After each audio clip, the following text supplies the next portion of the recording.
Shalom saudara terkasih, sangat berbahagia dapat berjumpa dan bersekutu dengan Anda para pendengar. Kita dapat merenungkan isi hati Tuhan dalam Bread of Life audio saat ini. Mazmur 92 ayat yang kedua adalah baik untuk menyanyikan syukur kepada Tuhan dan untuk menyanyikan mazmur bagi namamu, ya yang maha tinggi. Saudara yang terkasih, tentang mengucap syukur, secara umum orang Kristen dapat dibedakan menjadi 3 kelompok orang. Yang pertama, orang Kristen yang bersungguh-sungguh hati mengucap syukur kepada Tuhan. Kumpulan atau kelompok yang kedua adalah orang Kristen yang mengucap syukur tapi tidak sungguh-sungguh.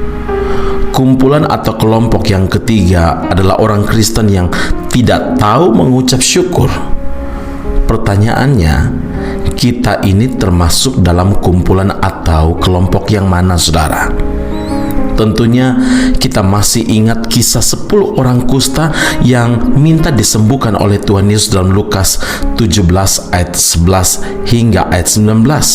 Ketika mereka disembuhkan, hanya ada 1 orang saja yang kembali bersujud tersungkur di kaki Yesus dan mengucap syukur atas besarnya kasih, kebaikan, dan kemurahan Tuhan kepadanya. Sementara yang 9 lainnya berlalu begitu saja, tidak mengingat atau mungkin dengan tidak sengaja tidak mengucap syukur kepada Tuhan. Saudaraku, ucapan syukur adalah jalan terbuka menuju kuasa Tuhan atau kekuatan untuk mengaktifkan iman kita. Jadi, iman selalu bekerja sama dengan ucapan syukur, saudara.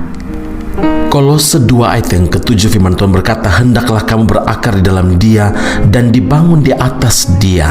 Hendaklah kamu bertambah teguh dalam iman yang telah diajarkan kepadamu, dan hendaklah hatimu melimpah dengan syukur. Saudara, alangkah indahnya hidup ini jikalau hati kita selalu berlimpah ucapan syukur. Ketika kita mengucap syukur kepada Tuhan, kita sedang disadarkan tentang siapa Tuhan itu bagi kita, saudaraku. Bila hati dan pikiran kita hanya berfokus pada persoalan, maka itu akan membawa kita kepada keputusasaan, bawa kita kepada kekecewaan saja, saudara. Sebaliknya, bila kita mengarahkan pandangan kepada Tuhan, iman, pengharapan kita kepada Tuhan semakin bertumbuh, semakin banyak bersyukur, semakin subur iman kita, saudara, semakin besar pula pengharapan kita untuk mengalami, untuk menikmati berkatnya Tuhan. Memang tidak mudah untuk mengucap syukur di segala keadaan. Ketika segala sesuatu berjalan dengan baik, sehat, bisnis, pekerjaan lancar, jabatan nyaman, dan sebagainya, kita sangat mudah untuk mengucap syukur. Tapi ketika menghadapi situasi yang tidak baik, situasi yang buruk, sakit, penyakit, penderitaan, dapatkah kita tetap mengucap syukur?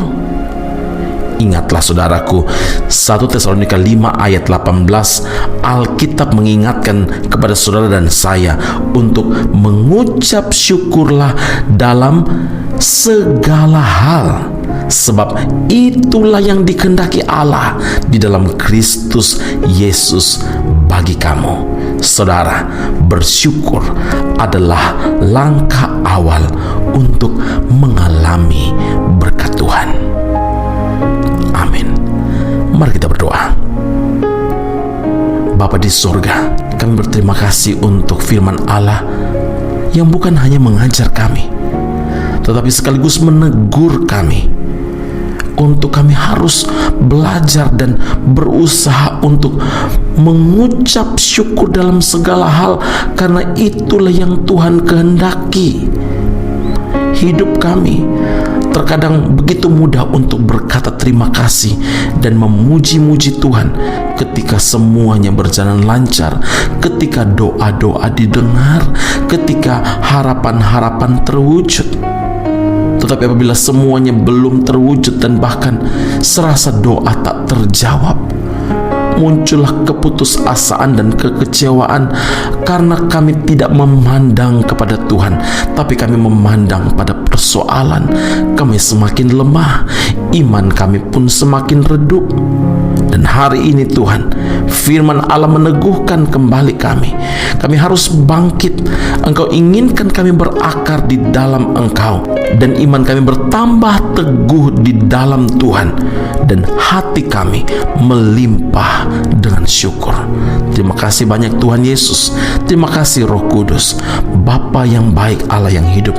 Firman-Mu berkata, kami harus tetap bersyukur dalam segala keadaan, walaupun itu tidak mudah.